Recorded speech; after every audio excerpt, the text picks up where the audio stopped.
bila kita merasa bahwa dengan daya dan upaya kita bisa membantu, itu tanda tidak ikhlas ibadah kita. Nah, jadi bila kita bersedekah, kita hendak memperbuat amal kebaikan, kita ingat sebelumnya itu bahwa aku bisa beramal kebaikan ini dengan daya upaya Allah, bukan dengan diriku. Maka itu pasti ikhlas. Pasti ikhlas. Fakullu man amila billah fahuwa lillah. Setiap orang yang berbuat dengan ingat daya upaya Allah, maka pasti amalnya itu lillah, pasti ikhlas. Pasti ikhlas. Apabila kita ingin beruntung dalam satu perkara, dunia atau akhirat, apabila kita ingin mendapatkan kesudahan yang baik, urusan dunia atau akhirat, maka mulailah kita dalam perkara itu, menuntutnya dengan mengingat daya dan upaya Allah. Jangan merasa daya upaya sendiri, artinya minta tolonglah dengan Allah dan tawakallah atas Allah. Kita berusaha bertani umpamanya. Nah, bagaimana pertanian kita ini supaya sukses, supaya berhasil, supaya akibatnya baik, supaya akibatnya terpuji? Maka mulailah bercucuk tanam itu dengan mengingat bahwa aku bercucuk tanam ini adalah dengan daya dan upaya Allah Subhanahu wa ta'ala, dan aku minta pertolongan kepada Allah dan aku berserah kepadanya. Nah, mulailah bercucuk tanam. Maka pertanian itu pasti akan mendatangkan kebaikan, pasti akan mendatangkan akhir yang terpuji bagi petani tersebut.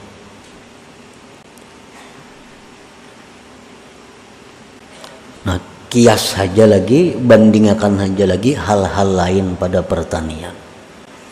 Kita membuka toko, hendak berdagang, tentu kita mengucap Bismillahirrahmanirrahim. Itu ucapan lisan. Bismillahirrahmanirrahim itu adalah ucapan atau simbol dari orang yang ingat daya upaya Allah. Bismillahirrahmanirrahim itu akan sangat bermanfaat apabila di hati kita waktu mengucap itu kita ingat bahwa aku melakukan ini dengan daya dan upaya Allah, bukan dengan kemampuan kekuatanku. Nah, buka toko pasti akan membawa keberuntungan, pasti akan membawa keberhasilan. Walaupun hari itu berdagang kada payu sebiji-biji, bukan berarti berebut pelanggan kada mesti itu kada ada hubungannya. Asal ingat saja pang sudah buka Bismillah 2-3 kali tatap sunyi, nah itu jangan dihubungkan ke situ. Sunyi kada sunyi itu rezeki banyak kali, itu urusan lain lagi. Yang penting kita berdagang saat itu bila kita mulai dengan Bismillah, dengan daya dan upaya Allah, maka perdagangan kita hari itu perdagangan yang diridai Allah, perdagangan yang beruntung, perdagangan yang membawa kebaikan dan akibat yang terpuji. Perkara duit banyak kadang yang datang itu urusan rezeki lain lagi, takdirnya. Nah, apabila kita berdagang atau bertani, kita lupa bahwa kita itu bisa demikian dengan daya upaya Allah. Kita hanya mengandalkan bahwa itu adalah kecerdikan kita, karena kelihayan kita, lalu kita sukses, banyak rezeki. Walaupun banyak rezeki, itu hukumnya masih dianggap rugi di sisi Allah Subhanahu wa ta'ala. Walaupun banyak dapat duit, tetap rugi. Kenapa? Karena dia mulai usaha itu dengan memandang kekuatan daya upaya dirinya sendiri, lupa yang sebenarnya bahwa itu adalah haulillah wa quwwatillah. Nah, para muhibbin rahimakumullah, masak umpamanya. Nah, kita memasak, mulai kita mau ngisai barasnya, kita ingat bahwa kita mengisai ini daya dan upaya Allah. Kita buat nasi ke dalam panci yang menggurak, kita ingat kita membuat ini bisa membuat tangan menggerakkan dengan daya dan upaya Allah. Maka masakan yang kita masak itu jadi masakan yang terpuji. Masakan yang kita masak itu menjadi masakan yang diridai Allah. Perkara nasinya hangit atau mantah itu lain urusannya. Perkara nyaman kada nyaman itu lain urusannya. Yang pasti bahwa masakan kita hari itu masakan yang terpuji, masakan yang mulia, masakan yang diridai Allah Subhanahu wa ta'ala. Bagaimanapun kita hebatnya memasak satu masakan, bagaimanapun lezatnya masakan yang kita masak, tapi bila kita lupa bahwa kita bisa demikian dengan daya dan upaya Allah, maka masakan itu masakan yang rugi, masakan yang hina di sisi Allah Subhanahu wa ta'ala. Apabila engkau menuntut sesuatu, menghendaki sesuatu, dan engkau pada sesuatu itu berpegang atas Allah, menyerahkan perkara engkau kepada Allah, maka yang demikian itu adalah tanda berhasilnya kesudahan engkau dan berhasilnya apa yang kamu tuntut. Bila kita mampu, bila kita kawa, di permulaan itu baik, di permulaan itu ingat daya dan upaya Allah, maka itu tanda akan berhasilnya sesuatu itu. Kita mulai rumah, turun menuntut ilmu, turun menuntut ilmu, turun dari rumah bismillahirrahmanirrahim, azhabu artinya. Azhabunya kan jadi sambat pang dalam hati aja itu. Kita menambahin apa pulang orang bismillah bertambah-tambah. Bismillahirrahmanirrahim di dalam hati azhabu. Dengan nama Allah, artinya dengan pertolongan Allah, dengan daya upaya Allah yang maha pengasih lagi penyayang, azhabu, aku pergi, aku berangkat. Nah, ini ngarannya mulai dengan Allah. Apabila kita mulai rumah demikian, sampai kita ke majelis ilmu, maka ilmu yang kita terima itu pasti akan bermanfaat. Ilmu yang kita terima itu akan bisa kita amalkan. Kenapa? Karena permulaannya mulai dengan daya upaya Allah Subhanahu wa ta'ala.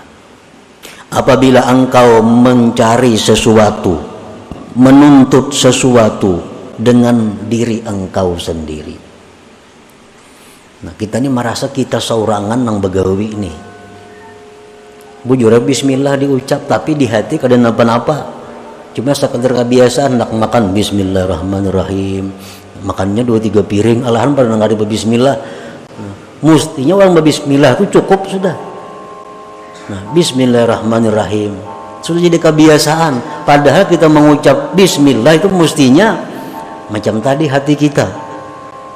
Nah, bila engkau menghendaki sesuatu dengan mengandalkan diri engkau, berpegang kepada kekuatan diri engkau, kecerdikan engkau, ingin bahwa berhasil, bersungguh-sungguh pada mencarinya, itu tanda akan tiada berhasil. Tanda tiada berhasil. Wa in wukudiya wukilta ilaih, jika berhasil juga apa yang kau tuntut itu, maka Allah akan menyerahkan urusannya kepada engkau. Allah akan menyerahkan urusannya kepada engkau. Maka bila Allah menyerahkan sesuatu kepada kita, itu menunjukkan tanda kehancuran kita. Apabila Allah tuh sudah, ya Tuhan dagangan ikam tuh urus dia, tanda hancur dagangan itu. Bila Allah sudah menyerahkan pertanian ikam tuh urus dia, ya Tuhan, tanda hancur pertanian itu. Ya Tuhan, diri ikam tuh urus jasa orang, tanda hancur diri kita. Makanya Nabi seringkali berdoa, Rabbi la takilni ila nafsi tarfata ain. Itu doa yang seringkali dibaca Nabi. Artinya, ya Allah, jangan kau serahkan mengurus diriku ini kepadaku walaupun sekejap mata. Apalagi sehari Tuhan menyerahkan kita mengurus diri seorang. Nah, Nabi kita minta kepada Allah agar jangan sampai diri sidin seorang mengurusnya walau sekejap mata. Nah, karena bila Allah menyerahkan sesuatu kepada kita, tanda kehancuran. Tapi bila Allah mengurusnya, nah ini tanda keberhasilan, akan sukses. Nah, para muhibbin rahimakumullah, ingatlah kejadian perang Badar, perang besar pertama dalam Islam. Pada waktu perang Badar itu, sahabat-sahabat Rasulullah ini mereka berpegang semata-mata kepada Allah. Kenapa berpegang? Karena mereka merasa tidak punya apa-apa. Kada punya persenjataan yang baik, kada punya kekuatan yang baik, belum punya latihan perang yang baik. Lalu mereka semata-mata bulat hati menyerahkan perang ini kepada Allah. Mereka menang. Mereka menang. Padahal sedikit perlengkapan dan bilangannya. Umat Islam cuma 313 orang. Orang kafir lebih daripada 1000 orang dengan perlengkapan senjata yang lengkap. Tetapi karena yang 313 ini menyerahkan urusannya kepada Allah, maka berhasil. Menang dalam perang Badar. Nah, para muhibbin rahimakumullah, ingat pula perang Hunain. Ada perang yang namanya perang Hunain di zaman Rasulullah sallallahu alaihi wasallam. Perang Hunain itu kaum muslimin lupa kepada Allah. Kenapa? Karena merasa banyak, membawa pasukan sebanyak 12.000 lebih. Yang diserang cuma sebuah kampung. Nah, pasukan muslimin 12.000, kekuatan lengkap. Nah, mereka lupa kepada Allah karena mengandalkan kekuatan, mengandalkan kemampuan yang ada. Inhazamu, akhirnya kalah kaum muslimin. Kalah dalam perang Hunain itu. Padahal 12.000 lebih prajurit, perlengkapan cukup, yang dihadapi sebuah kampung. Tapi karena mereka mengandalkan perlengkapan, mengandalkan kehebatan, mengandalkan banyaknya jumlah tentara, akhirnya kalah. Nah, makanya tadi, wa in talabta syai'an binafsik mu'tamidan ala haulik wa quwwatik, kana dzalika alamatan ala adami qada'i. Bila kita mengerjakan sesuatu berpegang kepada kemampuan diri, berpegang kepada keahlian diri, berpegang kepada kehebatan diri, itu tanda tidak berhasil. Kalau berhasil juga, maka Allah akan menyerahkan kepadanya. Urus ya Tuhan, engkau pintar aja. Kembali kepada Allah pada permulaan. Kita misalnya hendak bersedekah. Sebelum kita bersedekah itu kita ingat, bismillah, aku bersedekah ini dengan nama Allah. Aku bersedekah ini dengan daya upaya Allah. Aku bersedekah ini dengan daya dan upaya Allah. Keluarkan sedekah, bagi. Nah, itu merupakan benteng yang kuat untuk ikhlas. Pasti sedekah itu ikhlas. Kenapa? Karena inya kada merasa beramal. Karena inya merasa berbuat itu daya upaya Allah, pasti ikhlas. Nah, nang kada ikhlas nih orang nang merasa inya nang bersedekah nih tuh.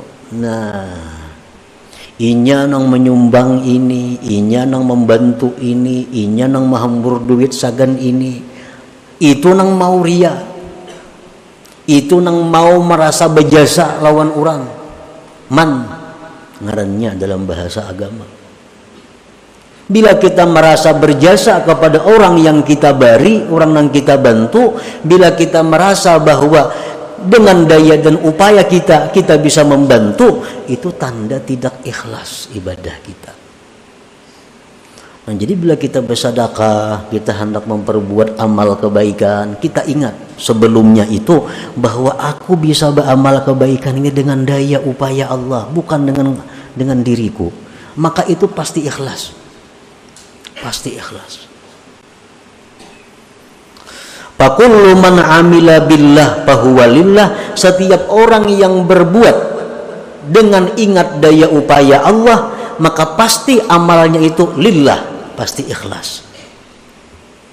Pasti ikhlas. Wala aksa, tidak sebaliknya. Kada sebaliknya. Sebaliknya kayak apa? Orang tuh nang beramal merasa dirinya sendiri nang beramal, walaupun ujarnya lillahi ta'ala, tetapnya kada ikhlas juga.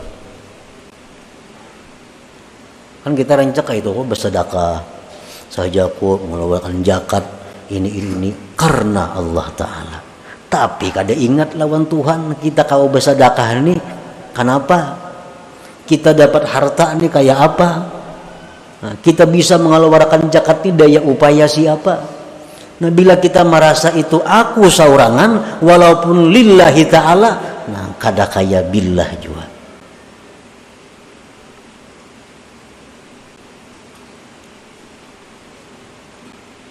Kita puasa esok hari karena Allah Ta'ala. Itu bisa ikhlas, bisa kada. Tetapi kalau dia berpuasa itu merasakan bahwa dia besok berpuasa dengan daya dan upaya Allah, atau bahasa lain dengan pertolongan Allah, maka itu sudah pasti akan lillahi ta'ala.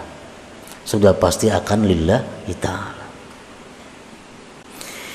Wal farqu bainal amal billah wal amal lillah kal farqi bainaz zahab wal fiddah. Perbedaan antara orang yang beramal tetapi sebelum beramal dia ingat bahwa dia bisa beramal karena pertolongan Allah, lawan orang nang beramal kada demikian, hanya lillahi ta'ala aja, perbedaannya sama antara emas dan perak. Inya nih beramal merasa dirinya seorang sembahyang, merasa dirinya seorang bersedekah, merasa dirinya seorang, walaupun jadinya lillahi ta'ala, ikhlas juga, ada pahala juga. Tapi nang saya komuni inya beramal, beribadah, tapi inya merasa inya ini adalah ditolong Allah, inya merasa daya upaya Allah. Nah, pahala yang didapatnya itu emas, yang lillah ini adalah perak. Nah, para muhibbin rahimakumullah, jadi ini merupakan sesuatu pelajaran ilmu kepada kita bahwa dalam memulai sesuatu, apapun sesuatu itu, kita tawakuf sejenak, memandak satu mat. Kita ingat dahulu bahwa kita melakukan perkara ini adalah dengan nama Allah, dengan kekuatan Allah, dengan pertolongan Allah. Nah, hanyar jalan mengurus perkara itu, pasti akan mendapat akhir yang terpuji, akibat yang baik. Summa kammalal musannifu hadhil hikmata as-sadisata wal ishrin bil hikmati as-sabi'ah wal ishrin. Faqala, kemudian musannif menyempurnakan ini hikmah yang ke-26 dengan hikmah yang ke-27. Faqala, beliau berkata, man asyraqat bidayatuhu asyraqat nihayatuhu. Barang siapa yang bersinar permulaannya, maka dia akan bersinar di akhir perkaranya. Pertama ia bersinar, akhirnya akan bersinar. Maksudnya apa? Pertama, permulaan yang dia ingat kepada Allah, maka itu akan membawa kepada ujung yang baik, akan membawa kepada ujung yang terpuji, membawa kepada akibat yang terpuji. Nah.